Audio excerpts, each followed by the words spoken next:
Армысыз қазақ елі. Баршаңызға Алланың сәлем болсын. Мынау халық өсек қой, неше түрлі айта береді. Осы жұмыс не жұмыс жасайды? Бұның жүрген афинист па, болмаса бұл дегенің не мақсат дегендер бар. Бұлай да бұл не ести алады деген адамдар көп та. Бірақ мен өзім қарапайым жүрген жақсы көремін, және мақтанғанды жек көретін адаммын. Мен немен қоректенемін? Өзімнің жиделі бел деген жай ғана жеке шаруашылығым бар. Өзіме нанға жетеді. Бірақ мен Қазақстаннан альянс жаса деген қоғамдық қор аштым. Қоғамдық қордың президентімін. Және Қазақстандағы мен деген, елім деген, еңіреген азаматтардың басын қосып, кешегі айтып атқан халықтың басын біріктіру, анау-мынау, жаңағы тіл болу керек. Ол сөзбен ешқашанда саясаткерлер забастовкаға шықпау керек. Саясаткерлер оятады халықты. Сондықтан мен үлкен білім ордасы, қазақы билер алқасы, сұлтандар алқасы және тарихшылар алқасы, осының бәрін қосып, қазақ деген ұлттың 1000 жылғы бұрын жойылып кеткен менталитеті дейді ғой, үрдісті жаңарту және әлемге паш ету. Және соның арқасында мен 20 жыл жұмыс жасап жатырмын.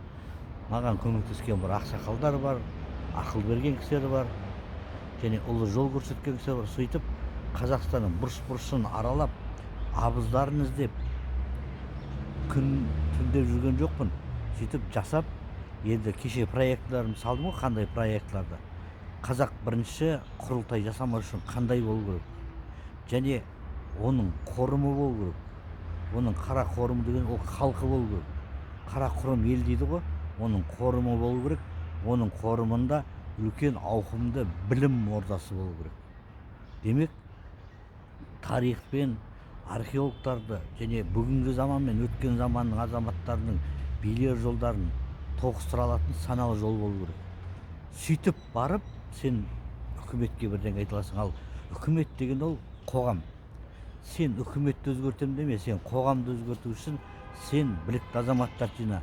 Бізде қазір үкімет халықпен араласпайды. Неге? Өйткені олар араласамайды.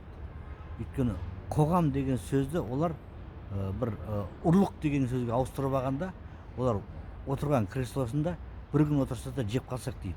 Ал қоғам ол бақылаушы. Сондықтан мен осындай бақылаушы орталық ашып, альянс жаса деп қоғамдық қор ашып, және ол қоғамдық қордың басты міндеті ешқандай забастовкаға шықпау. Халықты әр забастовка жылдарға артқа шегереді, өсу-өнуін. Соның бәрін тоқтатып, біз саналы саяси түрде өзінің ортасы бар және 1000 жылдық жойылып кеткен тарихымыз, қаламыздың кіндігін қайта қазып, ол жерде нықтап бекітіп, содан кейін барып біз қазақ деген ұлт бірлік дегенді жасаймыз деп айта аламыз. Сондықтан мен сол үшін әрекет жасап, сол үшін 300-дің басын аралап, сол үшін 300-дің басын қосам деп жүгіріп жүрген азаматпын. Ал енді біреулер айтады екен мені, бейшара оқымаған деп. Мен дипломды пашкасымен көрсете аламын. Бірақ ода емес, адамның санасында. Білімсіз, тәрбиесіз алған білім, білімді де, тәрбиені де манытпайды. Бізде бәрі ақшаға оқылған, ақшаның артынан кеткен. Сондықтан мен қазақтың кең пейілділігін, даналығын әлемге паш етіп, ата тектігін көрсете алатын. Әр кезде қоғам құлаған кезде еркек еркекке үйленеді, қоғам құлайтын кезде. Сөйтіп еркек өзінің еркектік қадір қасиетінен қашып, ананың етегіне тығылып өседі да, сөйтіп өзі ана болып кеткісі келеді. Осы кезде қоғам ауысады. Сенбесеңіздер, пайғамбарлар келген замандардың бәріне қараңыздар. Сондықтан мен альянс жаса қоғамдық қорының бір жылдай счетін ашқан жоқ болғам.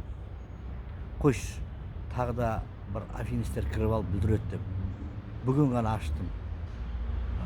Оған өз телефоным тіркелді. Өзімнің телефоным 77-362-25-77 Народный банктан. Альянс жасаның өзінің жеке қоғамдық қордың шоты. Осыған түсе берсе болады. Сондықтан мен кеше біреулер сбор ашайық, етек бүйтейік дейді. И Каспийда да осы шот. Бәрін қойып, мен енді тірлікке кірістім. Сондықтан мен үкіметке қарап тұрып, ондайға бара алмаймын. Мен халықты бір қоғамға жинап, және сол істейтін ритуалды істесем, ар жағы жақсы болады.